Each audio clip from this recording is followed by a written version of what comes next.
말씀 창세기 1장 25절 말씀입니다. 창세기 1장 25절 말씀. 네, 준비 시작.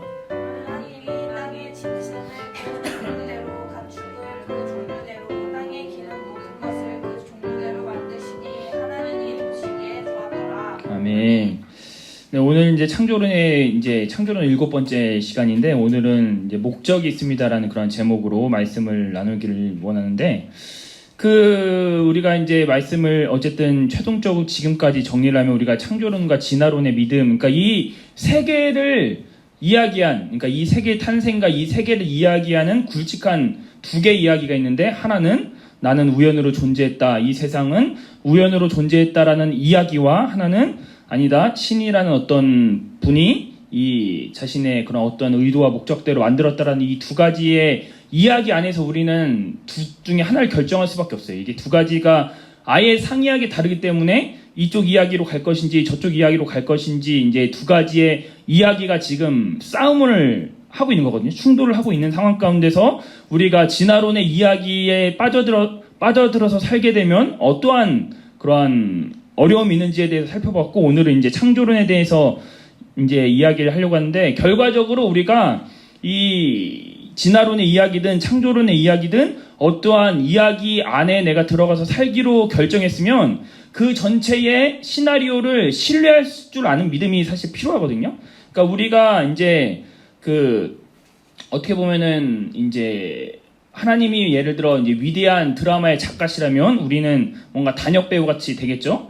그래서 우리가 이제 어쨌든 단역 배우를 했을 때 내가 왜 이러한 대사를 쳐야 되고 이러한 걸 해야 되는지 정확하게 모르지만, 사실 하나님의 입장에서는 전체 시나리오를 가지고 있기 때문에 우리 단역 배우인 우리가 해야 될 일은 그 전체 시나리오를 가지고 계신 그 작가이신 하나님을 신뢰하는 거를 이제 배워야 되는 거죠. 그래서 어쨌든 이 두 가지 이야기 중에 우리가 어떠한 이야기로 살든지 간의 결정은 우리들의 몫인데, 중요한 건 어떠한 이야기에 내가 이 이야기를 더 좋아서 이 이야기에 살겠다라고 발을 들여놨으면 그 전체 이야기를 우리는 신뢰하는 방법을 배워야 된다는 거죠. 이쪽 이야기, 창조론의 이야기에 젖어 살았는데 계속 이제 진화론의 이야기에 기웃기웃거리면 안 되고, 그 전체 이야기를 신뢰하는 방법을 우리가 이제 배워야 이제 창조론의 그 이야기 전체의 맥락의 풍성함을 우리가 알 수 있다라고 이야기를 하는 거죠. 그래서 지난 시간에는 이제 창조의 첫 번째 믿음은 아름다움이 있다. 근데 그 아름다움이 내가 보기에 아름답다라는 게 아니라 하나님이 보시기에 아름다웠다라는 그 믿음에서 출발을 한다고 이야기했죠. 그래서 하나님이 보시기에 아름다웠다, 하나님이 보시기에 좋았다는 믿음에서 출발하면 그 아름다움이 우리들의 삶을 지켜준다라고 이제 지난 시간에 이야기를 했어요. 오늘은 이제 두 번째로 목적에 대해서 이제 살펴보려고 해요. 오늘 본문 말씀을 보시면 하나님께서 각기 종류대로 이제 천지 만물을 이제 만들어셨죠. 그랬다는 거 우리들에게 어떠한 이야기를 제공하냐? PPT 한번 띄워주시겠어요? 1번을 읽어볼까요? 준비 시작. 각자의 목적과 뜻이 있습니다. 이 창조론의 이야기의 첫 번째 우리가 신뢰해야 될 것은 무엇이냐? 각자의 목적과 뜻이 있다라는 이야기이죠. 여러분들 동물을 사실 보시면 강아지도 저마다의 다 성격이 달라요. 그죠? 다 똑같은 강아지가 아니에요. 제가 개인적으로 리트리버를 굉장히 좋아하는데 그 리트리버도 성격이 다 달라요. 그죠? 어떤 리트리버는 좀 조용하고 소극적이고 어떤 리트리버는 막 뛰어다니고, 이런 어쨌든 동물도 굉장히 이제 성격이 다르고, 그래서 강아지라고 묻기에는 너무나 많은 다른 성격들이 진짜 다 다르고, 꽃도 마찬가지죠. 꽃으로 분리하기에는 너무나 다양한 종류가 있다라는 거죠. 그랬다는 건 무엇이냐? 저마다의 어떠한 독특한 개성이 있다라는 것을 우리가 이제 의미를 하는 거고, 이러한 하등한 피조물도 어떻게 보면 너무나 다양한 성격과 모습을 갖고 있는데, 하물며 하나님의 형상을 가장 많이 닮은 우리 인간은 얼마나 다양한가를 우리는 살펴봐야 된다는 거죠. 우리도 역시 인간이라고 묻기에는 너무나 다양한 삶을 살고 있고, 이 다양한 삶은 하나님께서 결과적으로 각자 종류대로 하나님의 목적과 뜻에 부합하도록 그렇게 만드셨다라고 우리는 그렇게 믿고 있는 거죠. 그죠? 그 이야기 안에 살기로 결정했으면 어쨌든 간에 정확히는 모르겠지만 그 이야기를 신뢰하는 법을 우리는 배워야 됐듯이, 이게 이 우리들의 창조론 믿음의 핵심이죠. 내가 이렇게 만들어진 것 우연에 의해서가 아니라 어떠한 나는 지금 알지 못하지만 어떠한 목적과 뜻과 섭리가 있다라고 우리는 믿고 그 이야기 안에 들어가야 그 전체 이야기를 우리는 풍성하게 즐길 수 있다라는 그러한 이야기인 것이죠. 제가 아까 이야기했지만 우리가 어떠한 대본을 봤잖아요. 근데 그 대본이 내 마음에 들지 않아.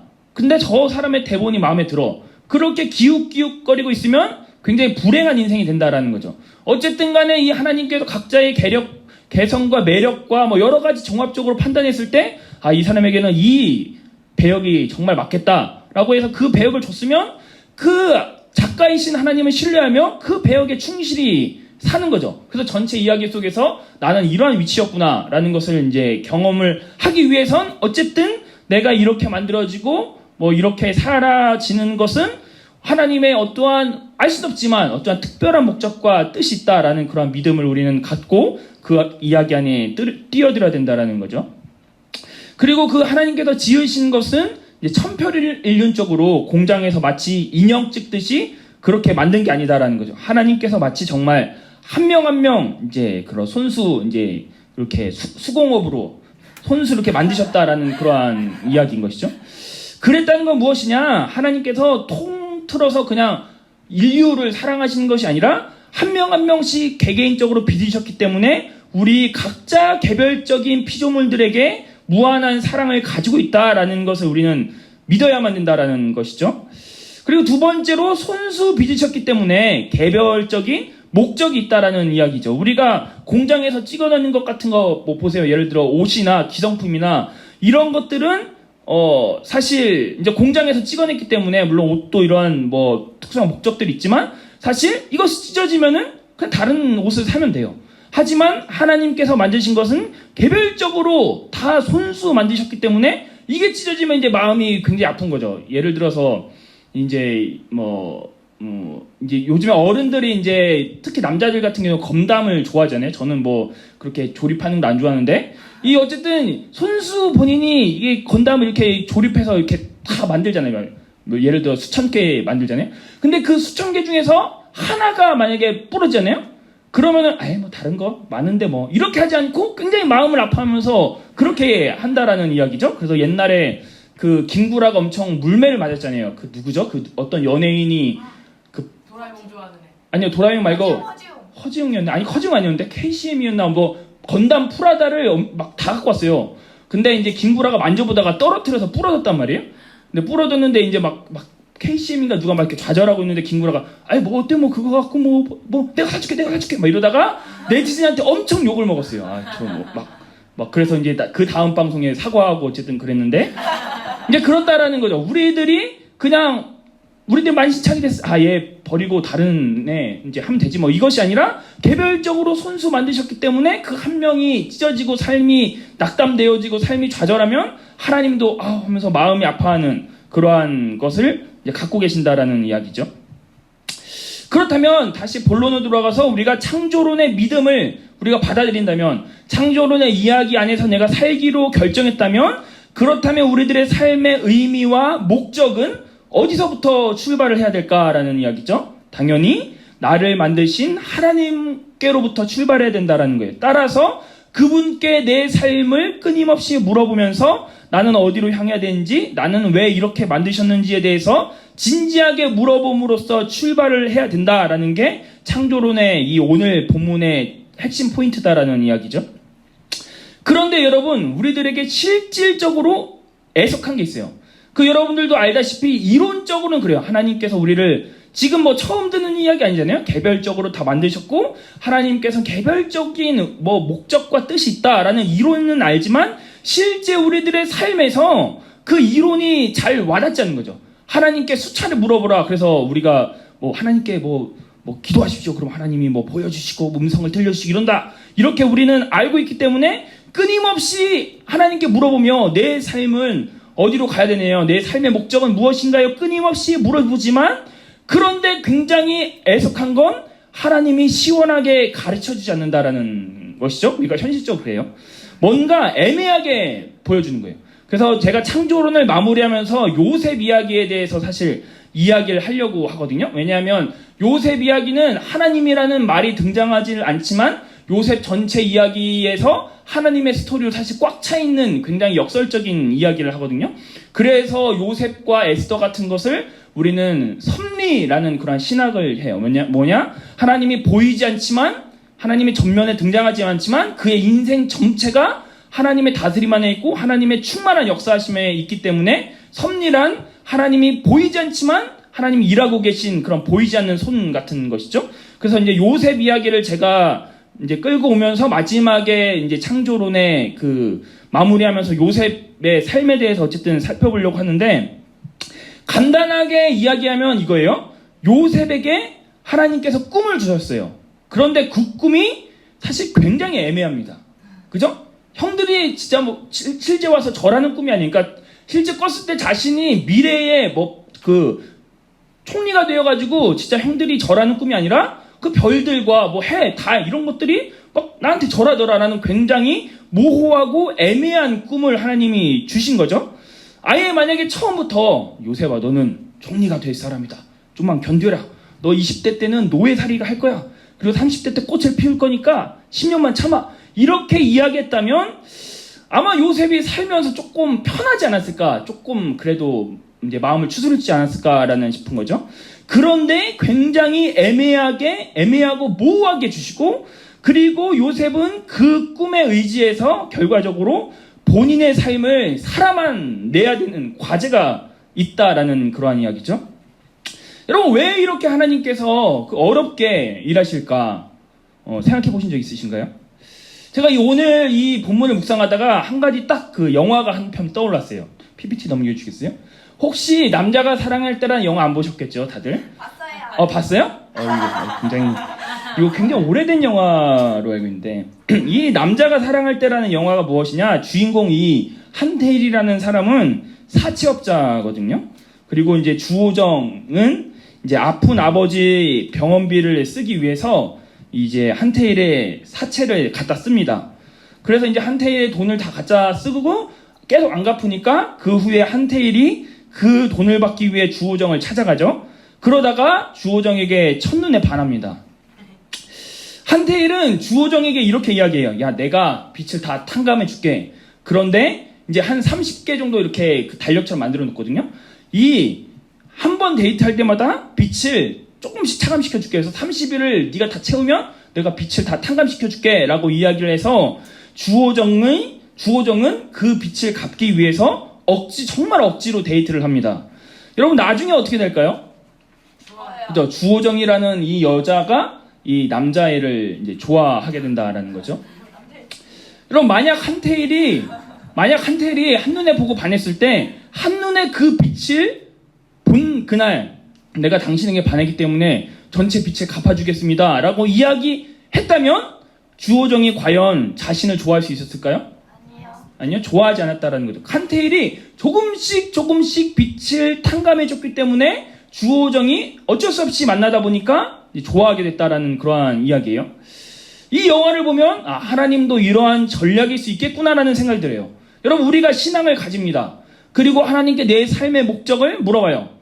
그런데 하나님께서 굉장히 시원하게 대답해줘요. A4 용지 100장의 분량으로 네가 1살 때부터 100살까지 어떠한 삶을 살 것인지에 대해서 정말 그 명명백백하게 완전히 다 보여줍니다.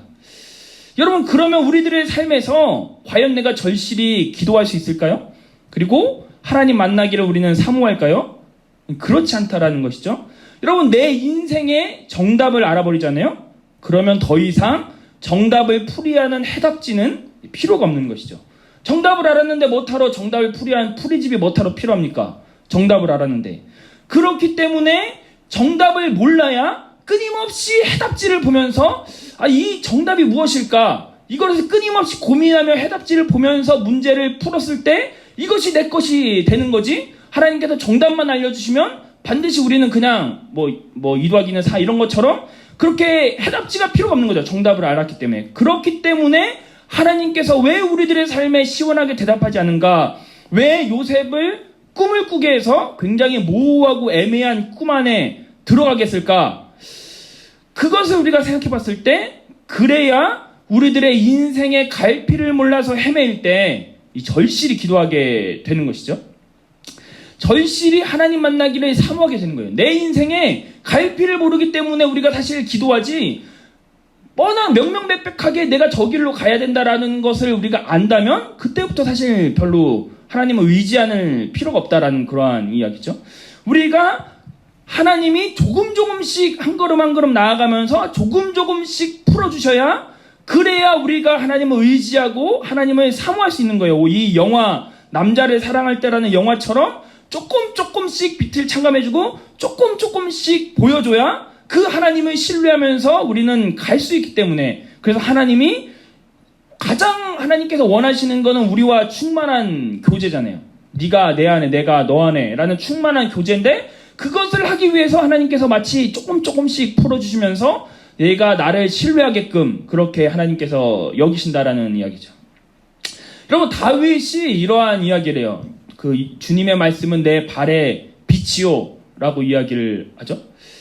여러분, 왜 하필 발에 비칠까 생각을 해보신 적 있어요? 빛이 여러분들 태양처럼 이렇게 탁 비치면 환히 보일 텐데 왜 굳이 발에 비칠까라고 이야기를 했을까요? 이 발, 그죠? 이 빛이, 죄송해요. 저 낄 때 끼고 낄낄 빠빠. 자, 물어볼 때 합시다. 그 빛을, 그러니까 제가 까먹잖아요 지금. 낄낄 빠빠 합시다.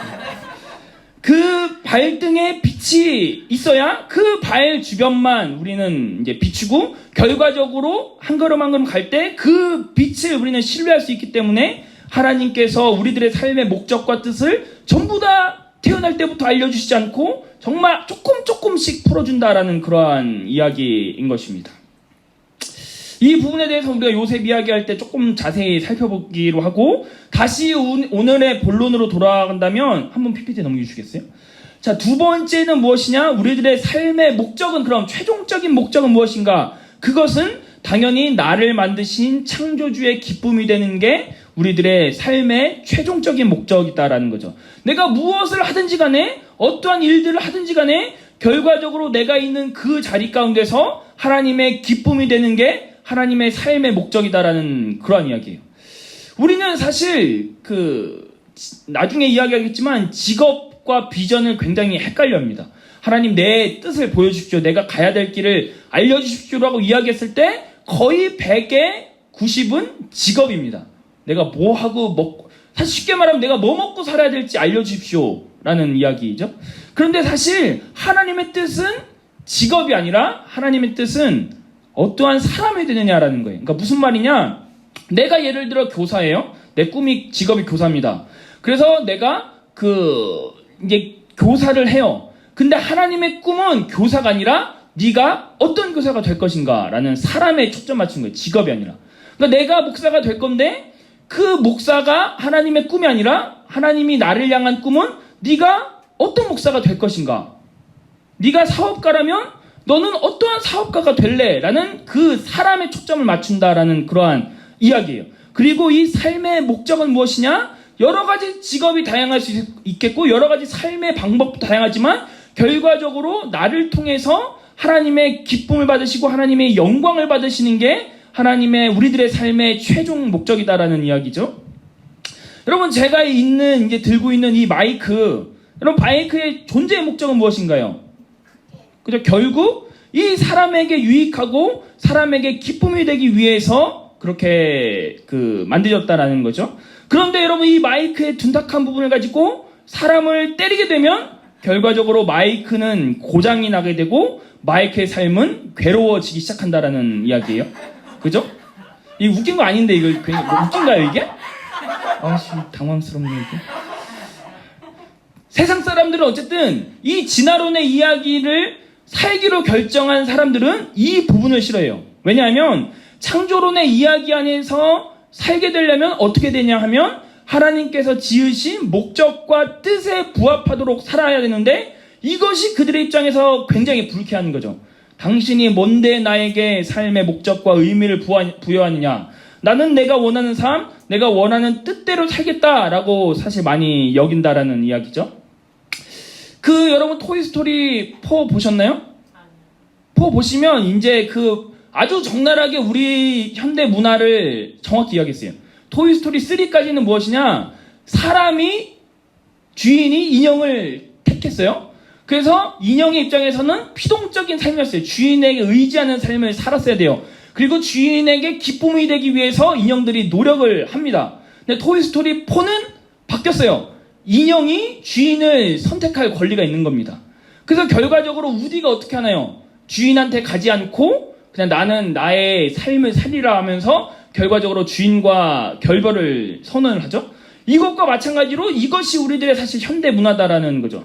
나의 피동적인 삶은 필요 없다. 하나님께서 지으신 목적과 뜻, 그런 거는 상관없다. 당신이 무엇인데 나에게 삶의 목적을, 의미를 부여하느냐. 나는 내가 원하는 삶, 내가 원하는 뜻대로 살겠다. 그렇게 이제 여기고 있다라는 것이죠. 그래서 아까 제가 마이크를 예화로 든 것처럼 이 마이크의 목적과 뜻을 무시하고 이 둔탁한 대로 사람을 끊임없이 때린다면 한두 번 정도는 괜찮죠. 그런데 계속해서 그렇게 하다 보면 결과적으로 이 마이크가 망가지게 된다. 그리고 우리들의 삶도 마찬가지로 망가짐을 경험하게 된다라는 이야기죠. 여러분, 우리가 진정으로 행복한 삶을 살려면 하나님께서 우리를 창조하신 목적과 뜻대로 반드시 살아야 됩니다. 반드시 그래야만 우리들의 삶이 풍요로워진다는 사실을 믿어야 돼요. 이것은 증명을 할 수가 없어요. 제가 이야기했죠? 이 두 개의 거대한 이야기 속에서 둘 중에 어쨌든 한 이야기를 선택해서 나의 삶을 살아야 되는데, 이 창조론의 이야기를 창조론 이야기를 살기로 결정하면 전체적인 이야기는, 전체적인 그림은 모르겠지만 그 그림을 신뢰하는 법부터 배워야 되는 거예요. 진화론도 마찬가지로 내가 진화론의 이야기를 살기로 결정하면 진화론의 전체 메커니즘을 그는 이제 신뢰를 해야 되는데, 계속 우리가 진화론의 믿음이 무엇이 잘못됐는지 이야기했다시피 결과적으로 진화론의 이야기를 선택하면 그 뭔가 내 삶과 내 목적은 내 손 안에 있다라고 생각하지만 결과적으로 불행한 삶, 인류가 표류하는 삶을 살 수밖에 없다라고 이야기를 해서 지난 시간에 이야기했죠. 그래서 그 영화 그 최민식 나왔던 올드보이 예화를 들면서 이제 제가 이야기를 했죠. 만약에 가둔 사람이 죽었다면 얼마나 불행한, 분노에 차는 삶이 살게 될 것인가, 어쨌든 이야기를 했다라는 이야기예요. 그래서 오늘 어쨌든 포인트는 이거예요. 이것을 증명할 수가 없지만 우리는 그 이야기 안에 살기로 결정했으면 이 전체 이야기를 신뢰해야 된다라는 그러한 이야기입니다. 한번 PPT 띄워주시겠어요? 혹시 너는 특별한, 이게 맥스 루케이도라는 책인데 여러분 혹시 이 책 보신 분 계신가요? 네. 그죠? 거의 유치부나 아동부 교사하시는 분들은 다 봤을 겁니다. 이게 굉장히 유명한 책이에요. 총 4권이 있는데 사실 1권의 책이 가장 중요하고 가장 사람들이 많이 아는 그런 이야기죠. 이 책은 이제 윈믹이라고 불리는 그런 마을이 있거든요. 근데 이 마을에 이 사람들은 목각 인형들인데 하나의 문화적인 관습이 있어요. 무엇이냐? 재주가 많거나 색이 잘 칠해진 그런 목각 인형들은 이제 금빛 별표를 받습니다, 몸에. 그런데 나뭇결이 거칠거나 재주가 없는 그러한 나무 목각 인형들은 잿빛 점표를 받아요. 이 주인공 펀치넬로는 후자 중에서 잿빛 점표가 아주 많은 그러한 최하위 이제 계층이에요. 그래서 자신의 인생을 그렇게 그냥 허랑방탕하게 살다가 한번 PPT 넘겨주시겠어요? 어느 날에 이제 금빛 별표도 잿빛 별표도 붙지 않은 루시아라는 그러한 인형을 만납니다. 그래서 펀치넬로는 이제 의문을 갖죠. 너는 왜 별이 하나도 안 붙지 않냐? 라고 물어보니까 저 윗마을에 목수 엘리가 사는데 그분을 만나면 자신처럼 그렇게 금빛도 잿빛도 붙지 않는 그런 인형이 된다라는 이야기죠. 그래서 루시아가 알려준 대로 펀치넬로는 목수 엘리에게 찾아가요. 그리고 발견합니다. 이 엘리가 자신을 만든 사람이라는 사실을 그는 발견을 하죠. 그래서 자신은 최하층 계급 쓸데없는 인형이 아니라 아주 특별한 목각 인형이라는 사실을 발견해요. 이 엘리라는 사람이 자신을 굉장히 특별하게 만들었다라는 것을 깨닫게 되죠. 그때부터 이제 잿빛 스티커가 몸에 떨어지기 시작합니다. 저는 이 동화책이야말로 사실 우리 세계의 축소판이라고 생각을 해요. 여러분, 목각 인형들은 다들 별빛 스티커를 받기 위해 혈안이 되어 있어요. 왜일까요? 인간은 끊임없이 존재의 목적과 이유를 탐구하는 그러한 구조다라는 이야기예요. 여러분, 인간이 의식주만 있으면 모든 것이 문제없다고 생각을 할 수 있어요. 하지만 인간은 반드시 삶의 의미를 탐구할 수밖에 없는 구조다라는 이야기예요.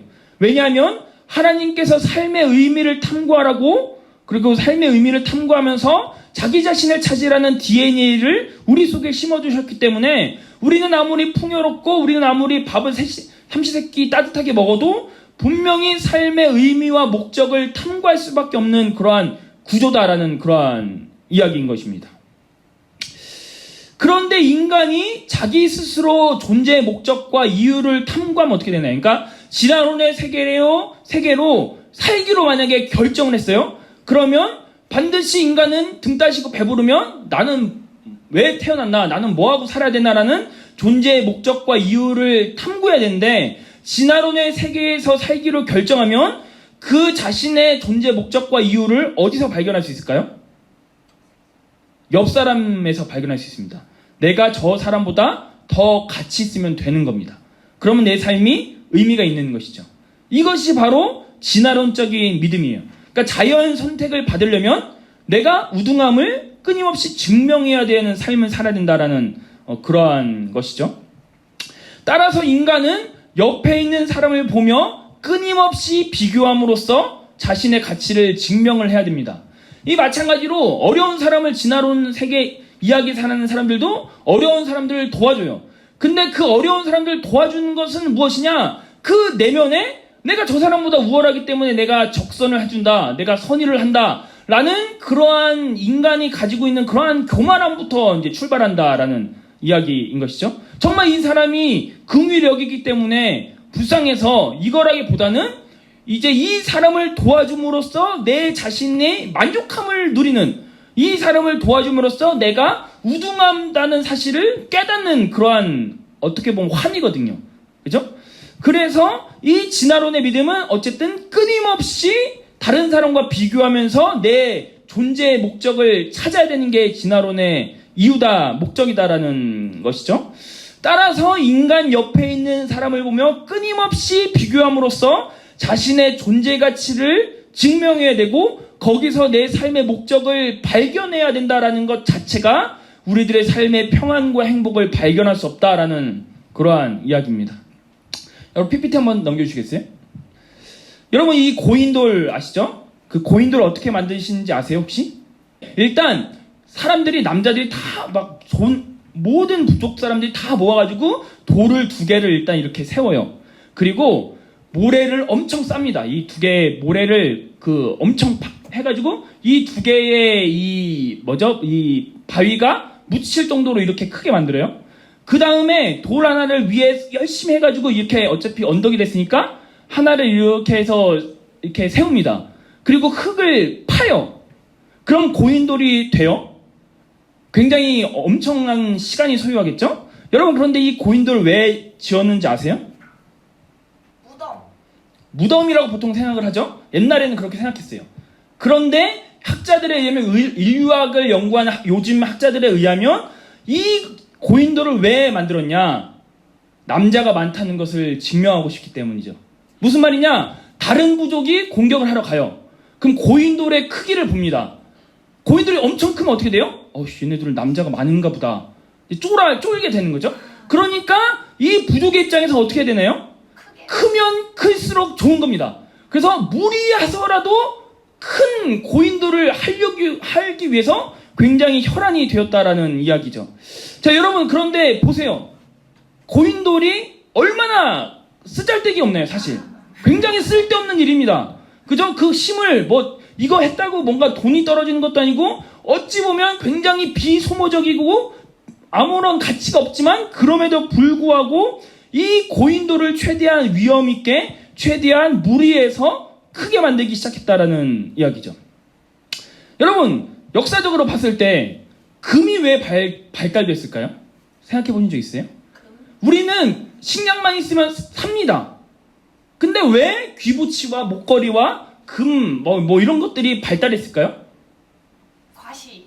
그죠? 똑같은 겁니다. 결과적으로 모든 인간이 처음에는 배고파서 굶주리고 있다가 다 모든 사람들이 평범하게 먹을 게 되니까 결국 어떻게 됩니까? 내가 저 사람보다 특별하려면 뭔가 반짝거리는 게 있어야 돼요. 사실 금이 여러분들, 금이 아무리 많다고 우리가 뭐 사는 건 아니잖아요? 우리는 밥을 먹고 살아야 되는데 금은 사실 먹고 살 수가 없어요. 없는 구조예요. 그런데 금이 왜 발달되었냐? 이것이 끊임없이 어떠한 상류 사람들이 이제 집에 창고에 식량도 많고 이렇게 하다 보니까 밥만 먹고 살기가 좀 지겹고 저 모든 사람들 다 똑같이 먹고 사는데 나는 뭐를 할까 하다가 반짝거리는 쓰잘데기 없는 금을 몸에다 붙이기 시작하면서 한 명이 시작하면 어떻게 되나요? 모든 사람들이 무리해서라도 내가 이 식량을 팔아서라도 금을 삽니다. 이렇게 해서 이제 금이 돌아가기 시작을 한 거죠. 반짝거리는 금이. 이것처럼 사실 굉장히 쓰잘데기 없는 사실 일인 것이죠. 그런데 왜 사람들은 그렇게 쓰잘데기 없고 무의미한 짓을 무리하면서까지 할까요? 마찬가지로 내가 저 사람보다는 삶의 형편이 낫다라는 것을 끊임없이 증명을 함으로써 스스로의 목적을 그렇게 부여하기 때문이다라는 그러한 이야기죠. 여러분, 우리가 살고 있는 시대에는 과연 이 고인돌이 없을까요? 조금 더 그럴싸하고 조금 더 나이스한 것일 뿐 그 속의 내용은 다를 게 없다라는 이야기죠. 여러분, 차가 굴러다니기만 하면 되지 뭐하러 그렇게 비싼 차를 사면서 그렇게 과시를 할까요? 그죠? 옷의 목적은 무엇인가요? 그냥 따뜻하고 추운 거 이제 막아주고 뭐 이렇게 이러한 옷의 목적이지만 점점 비싼 거 정말 뭐 그런 것들 난해한 것들 뭐 이런 것들을 요구하면서 끊임없이 우리가 그것을 소모를 합니다. 왜 그러냐? 마찬가지로 저 사람보다 내가 더 낫다는 것을 증명을 해야지 내가 만족하기 때문입니다. 이 말씀을 마치기 원합니다. 우리가 창조론을 믿는다는 건 무엇이냐? 창조론의 이야기 안에 살기로 결단했다는 건 무엇이냐? 나의 삶의 목적과 의미가 내가 저 사람보다 낫다는 그런 어떠한 경쟁심 때문이 아니라 나도 그렇고 저 사람도 그렇고 모든 사람은 독특한 사람이고 하나님께서 독특하게 지으셨고 그렇기 때문에 내 삶의 목적과 의미는 굉장히 스페셜하다. 이것을 믿는 믿음으로부터 시작을 합니다. 그리고 분명히 하나님께서 정확하게 너는 이렇게 살아야 돼 이렇게 말씀하시진 않지만 결과적으로 조금씩 그 하나님께서 열어주시는 대로 그렇게 가면서 하나님을 신뢰하는 법을 우리는 배워야 한다라는 그러한 이야기입니다. 바라기는 우리가 이 믿음을 가지고 우리가 창조론의 믿음 안에 살기로 결정했으면 전체 이야기는 내가 잘 모르겠지만 그 이야기를 신뢰는 할 수도 있다라는 것이죠. 그래서 바라기는 우리가 이 믿음을 가지고 하나님이 지으신 뜻과 목적을 우리가 끊임없이 발견하면서 살아갈 수 있는 그러한 저와 여러분들이 되시기 바랍니다.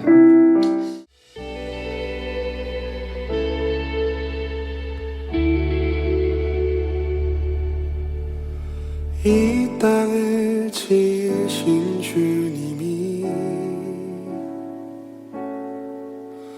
우리의 모습도 만드셨네. 주의 손이 펼치신 사랑을 스스로 우리에게 보이셨네. 삶 속의 수많은 경쟁 속에서도 우리가 살아가는 현실에서도 우리는 사랑이 소망되는 신뢰 창조주의 사랑이 영원한 의미 그 사랑으로 이 땅을 지으셨네. 지으신 그 뜻 따라 우리 살아가리. 우리는 사랑이 소망